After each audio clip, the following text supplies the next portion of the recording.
All right, guys, thank you for taking the time to meet with me today to go over our extended constructed response. Looking at our past CBA data, half of our test was an extended constructed response, and it really shifted our kids' grading where we had a good, we were making growth and had at least like 30% of our kids at meets. It then moved us down to 11% approaches because of the extended constructed response and because it was half of the weighted average, and that standard was 4.12b. So since then, we have started to shift our focus to including authentic writing opportunities in class through through exit tickets. So it is evident that with the direct support and shift in Tier 1 instruction, we've made significant progress with our students. Just from what we've been looking at in our exit tickets for the short constructed response. So how has this growth affected your student achievement so far? I would say I've seen a lot of growth with the short constructed response. I would say about half my class for sure has gotten it to 80-95% where I'm not worried about it. They've really gotten it down. The other ones are hit or miss, and it's really with there's a gap we're trying to close between choosing the correct text evidence to support that answer. Because a lot of them are like, oh, I quoted the text. Yes, you did, but it didn't support your answer really. And then the other main gap I'm seeing is they're not understanding the difference between synthesizing the information in their answer and then going back in and supporting it with that text evidence. And so, and we're working steadily to close those gaps, and I'm seeing improvement every time we do one. So I'm really proud of my kids. They're working really, really hard, and I'm encouraged to see what they're going to do next. I love that. What about for you? And I think I'm also seeing a lot of growth in the SCR area. I would say I'm at about the same percentages that Ms. Hoddle is with the class. But the thing that I think, one thing that's really helped is, along with those authentic writing opportunities in class, the discussion first. The discussion with their peers that has to happen before they really can write. I think where I'm seeing the biggest problem, other than making sure the text evidence is the best that supports their answer, is where the question is worded where they have to insert more transition words or connecting words that aren't necessarily normal.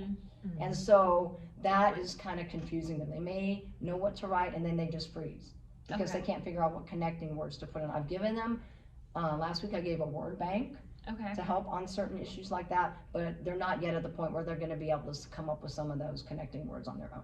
Okay. So when we were looking at some of the examples that you guys had, and I did hear you already identify that learner gap, you identified it as really synthesizing the information and using the correct text evidence to support their answer.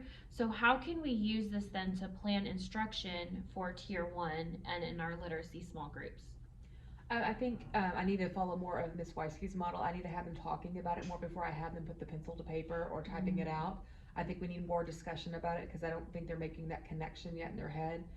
They think, you know, I've cited it, I've answered it, and I'm like, no, those are actually two separate pieces. So I need to follow your model a little more closely with having that good discussion first and then talking it through, because I've done that with a couple of kids and I see that light bulb come on for them.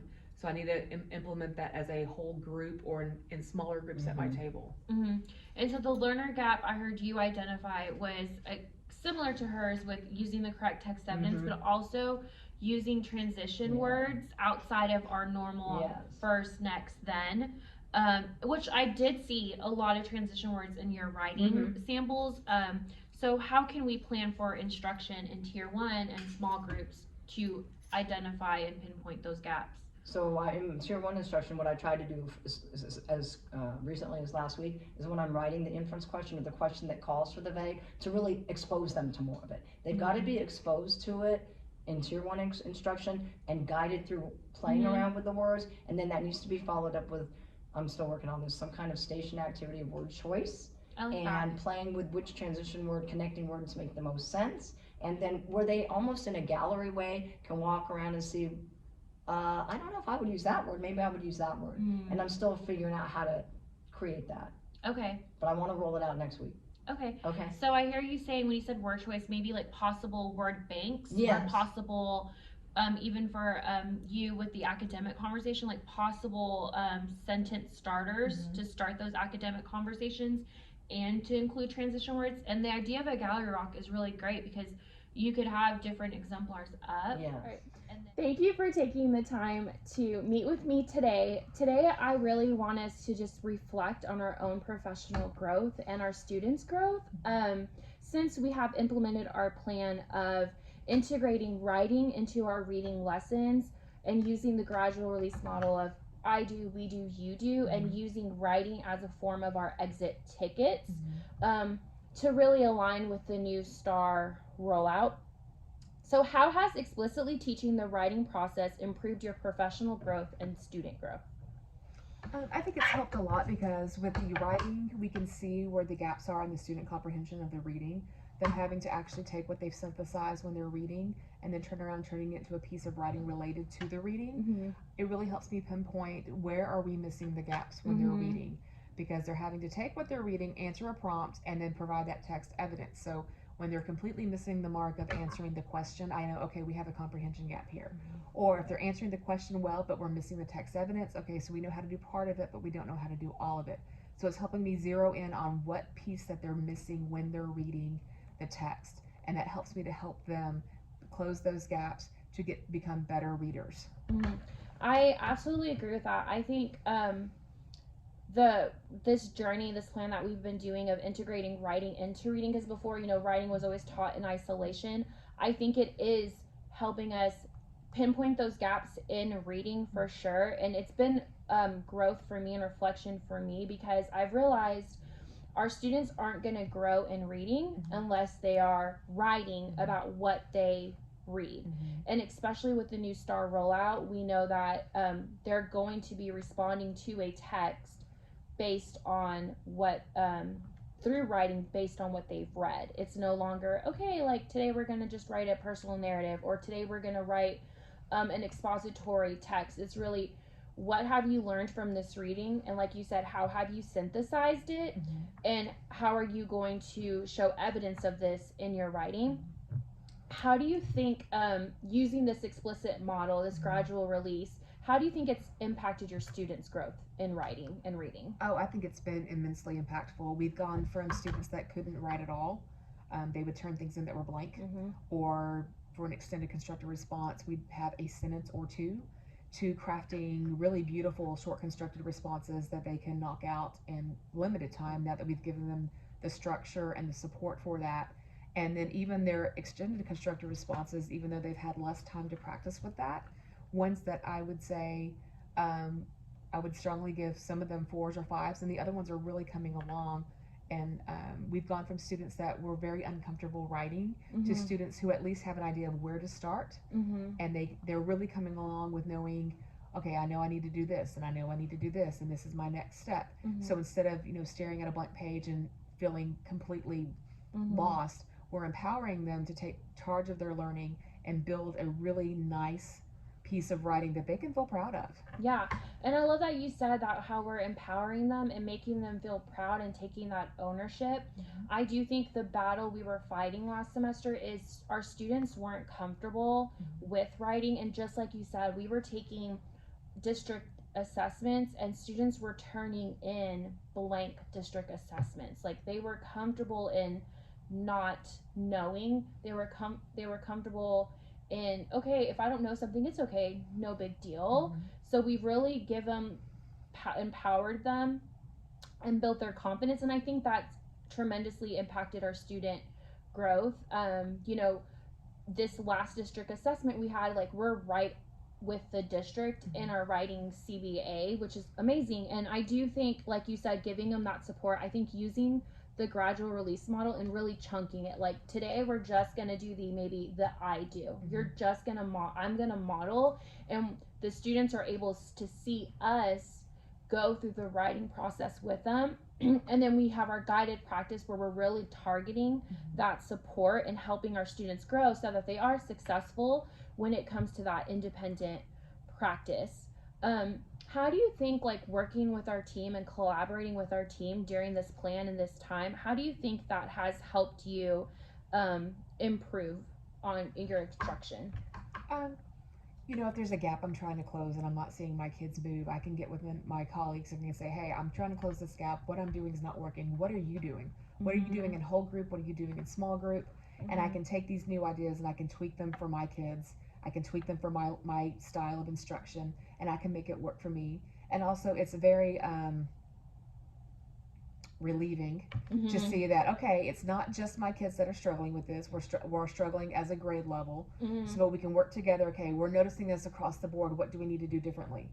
What are we doing that is working that we need to keep pushing, and what's not working that we all need to tweak and change? So I think working together as a group, we can put our best ideas and keep pushing those, and we can also come, okay, this is not working. This needs to be chunked. We need something different here.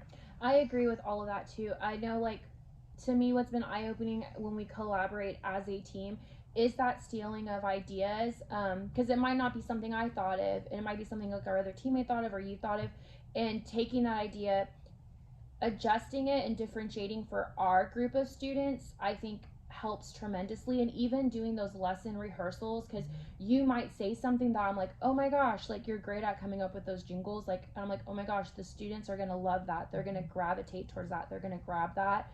Whereas, I might rehearse using a certain sentence stem or using certain total physical response signals in our teacher model for the I do, that then in turn you can use for your students and support all your learners with that.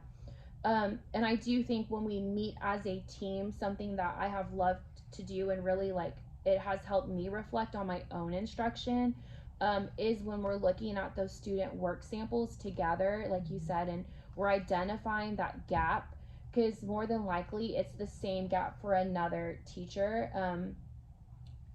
As we're looking at the samples, comparing it to the exemplar, and we're able to pinpoint that instructional gap and then reflect on it. Like, okay, how did I teach this? What did I do? And then we're able to ask each other questions to be like, oh, you know what? I didn't do that. Like, maybe you did. Let me try that. And so when we go and do our reteacher, when we go in small group, we're able to see even more growth from our students. How has collaborating with our team and looking at the exemplar, looking at the student examples, how do you feel that's helped your students grow? I'm able to see the kids that have grown immensely and the ones I need to keep pushing to maintain or get better. And I'm able to see the ones that maybe aren't growing as fast but are still growing, and I can go back and I can reach out to them and I can encourage them, saying, look what you're doing. You are growing so much. It's great. So I can give them that piece of encouragement and then push them to keep doing more. And then the ones that are still lost, I can zone in on and say, okay, what are we missing here? Let's go back to basics. First, what do we need to do? We need to restate the question. What does that look like? Is this a skill we're missing? I can deep dive on the ones that seem completely lost and find out where we are missing the boat. I love that you said that, because I do think before in our planning process, we necessarily didn't use the actual student work to drive our instruction. I think before this plan too, we did a lot of, okay, the next day we're just going to keep teaching. The next day we're going to keep adding to our writing. But now that we're looking at exemplars, like you just said, you're able to target students more impactfully and really grow them as writers. And I like what you said is, like, when we're actively monitoring and you're giving them that feedback, you said, like, you're praising them. And I think that's something people forget. It's not just about giving feedback like, hey, you need to work on this. It's also praising our students, and celebrating them in the writing process and letting them know that you are a writer, because from now until, when they go to college, they're going to be writing. Even as citizens in this world, they're going to be writing. And I do think that, like you said, the praising, something I've seen is really in this whole rollout of praising the kids and just the gradual release and explicitly teaching, I feel like I have seen less behavior issues whole group wise and even small group wise. I don't know if you feel like this process has helped with distractions and behaviors in your class. I think anytime you let someone know that they're doing something well or they're showing progress, then they feel like there is a purpose for what they're doing, and there's a point. And once you give someone purpose, they see the need to keep going. But if they have the attitude of, I don't know what I'm doing, there's no point to this, I'm never going to get better, then they give up, and that's when kids will play and get into trouble. So we're like, no, you're doing great, you are improving, we just need to keep on. They're like, what? Now I have a purpose. My purpose is to keep getting better. Miss Hoddle says I'm getting better, so I need to keep going. So that's when they start pushing forward. I love that. And then what have you learned about our team in participating in the professional development and collaborating? I've learned that we all have strengths in different areas. I've learned that we have weaknesses in different areas, but the nice thing about that is they dovetail. So where one team member is weak, another team member is strong.